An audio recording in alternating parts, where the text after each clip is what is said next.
Tyler, this is jaw-dropping. I'm sorry. I mean, the fact that they've been out talking about this story as long as they have, they felt like they had their strategy put out. Donald Trump Jr. is going to release the emails. He's going to do a big interview where he says, quote, "This is everything. This is all I know about the meeting." And not once is it mentioned that there's another person in this room, let alone someone who was a former Soviet intelligence officer. No, the ratchet has clicked again on this story. Now it's locked in, and now they're going to be asked who this person is. And as you say, a former Soviet intelligence officer, by definition, has contacts with current former intelligence officers, which would be very concerning.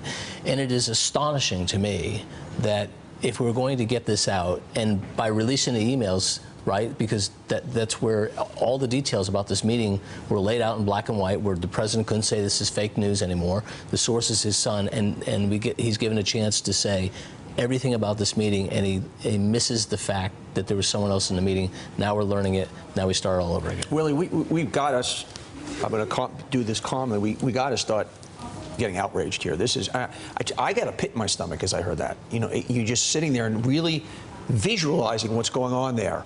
These two kids, and it's interesting when I was watching those images of Jared Kushner, and I've talked often that he's been in his dad's business for 10 years, and that's how Don Jr.'s done. So it's no surprise these guys are doing these absurdly amateurish, like frighteningly absurd things that any intelligent person with a moral compass wouldn't do.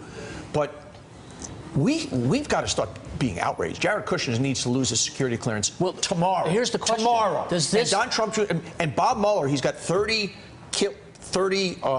intense intelligence attorneys on this. We've got to double and triple this, because this is the scariest thing I've seen in my life in politics. Really play this out. Does the former Soviet operative's name appear on Jared Kushner's form, or does he have to go back again? And Adam?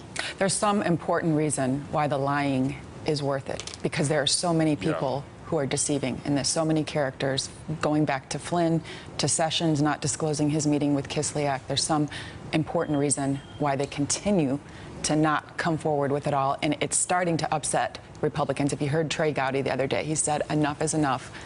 Spill it. Tell us everyone you've met with. And Gene Robinson, Don Jr. asked us to believe his account of not only who was there, but what happened inside that meeting. We, of course, expressed skepticism right away that it's just his account of what happened.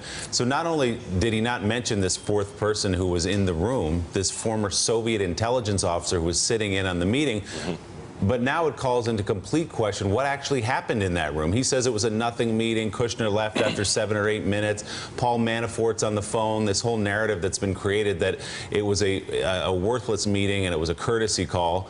How do you believe a second of that story? Right. I mean, frankly, I never really believed that, because Donald Trump Jr.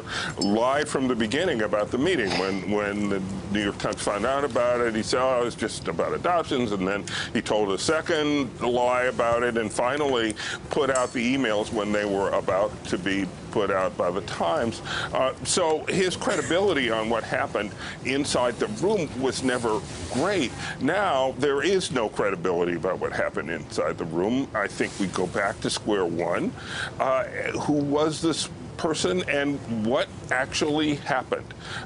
And I just can't accept for a moment this idea that it was a nothing burger, nothing happened. We didn't actually get to collude with the Russians, even though we wanted to.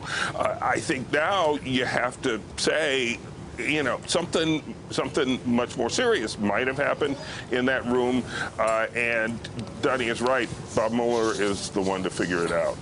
John Meacham, the history of past presidencies is replete, many of them with family issues, sons, daughters, cousins, whatever. But this seems to be a bit different, this particular family issue in the Trump presidency. And I have no idea as to the level of illegality or collusion that existed in that meeting, but the level of ignorance of how we operate as Americans and as people in political life as Americans is kind of astounding. Well, the Trump example, both in terms of the family and of the in-laws, is unique in American history at this level of and ambient reality of the power of that circle. You know, yes, Bobby Kennedy was Attorney General, and yes, President Kennedy joked that he thought Bobby should get some legal experience by being Attorney General before he went out to practice. But Robert Kennedy was a formidable figure. This is more like the Borgias or the Bonapartes. Remember Napoleon, you know, put various brothers and cousins on different thrones, and it's taking a toll. I remember just two thoughts on this. One is there's another former Soviet intelligence officer in this mix. His name is Putin. That's important to remember. This guy started out at the KGB. Second, about 2 weeks after the inauguration, I had a conversation, private conversation with a former Obama official, so take this for considering the source, and I said, what do you think about the Russia question? And this person said, I don't have any doubt but that it's true. And I said, well, tell me how this happens. I mean, surely they don't just call up and make an appointment at Trump Tower. Well, turns out maybe they did. Casey Hunt, we've heard time and again this week from Donald Trump Jr. and from the White House the word transparency. We just heard it again in that clip from Jr.'s interview with Sean Hannity a couple of nights ago. I'm being transparent. I'm the one who put my emails out. I'm showing you all my cards. Excuse me. In fact, he showed his cards and put his emails out because the New York Times said, we have the cards and we're about to put them out. And now that's fallen apart completely, too. This argument of transparency, when you don't lay out honestly and transparently who even was in the room with you during that meeting, let alone what was discussed in that meeting. Yeah, Willie, a couple points. Look, the reality here is that you're right. We would not know that this meeting ever took place. We wouldn't have any details on who was sitting in the room, nothing, without reporters, newspapers digging into it and telling people that this is what happened. And now, of course, we have this fifth unnamed person in the room that NBC News is reporting. Again, something that after the president and all those around him said, look, we are being transparent about this. We're talking about this. Another clear piece of evidence that they're not. And meanwhile, you have the president continuing to regularly attack the media, a strategy aimed squarely at his base voters, who many of whom it seems may believe that none of this is actually true, or that these reports are simply trying to serve to attack the president. I think that's a very concerted strategy on the part of the White House, and I think it's one that makes some Republicans nervous. You were talking about this a minute ago. I think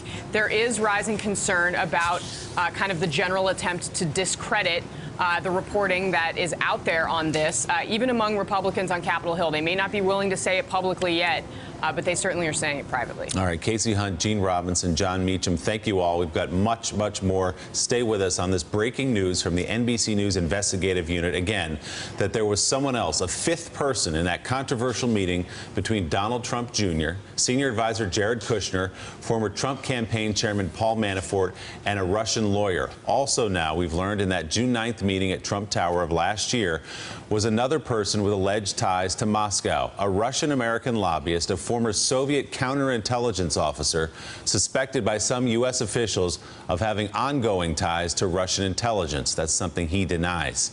NBC News not naming that lobbyist, who denies any current ties to Russian spy agencies. As I said, his president's likely to be of great interest to investigators, and we're going to talk much more about this coming up. Veselnitskaya, the attorney there, said to NBC News she was accompanied by someone but declined to identify who that is. We're going to go live to the White House on this story next on Morning Joe.